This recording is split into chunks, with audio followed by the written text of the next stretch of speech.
আসসালামু আলাইকুম। আপনি আগে ভিডিওটা দেখেন, দেখার পরে আপনি মন্তব্য করবেন। হোক, দেখি আপনি কিভাবে হোক মুবাহালা আসতে পারেন কিনা। আমি এই কথা এর আগে বলিনি, আজকে কড়া ভাষায় বলে দিলাম।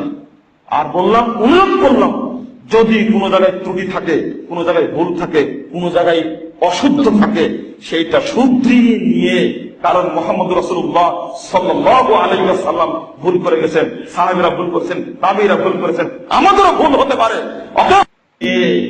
কারণ মোহাম্মদ রাসূলুল্লাহ সাল্লাল্লাহু আলাইহি ওয়াসাল্লাম ভুল করে গেছেন, সাহাবীরা ভুল করেছেন, তাবেঈরা ভুল করেছেন, আমাদেরও ভুল হতে পারে।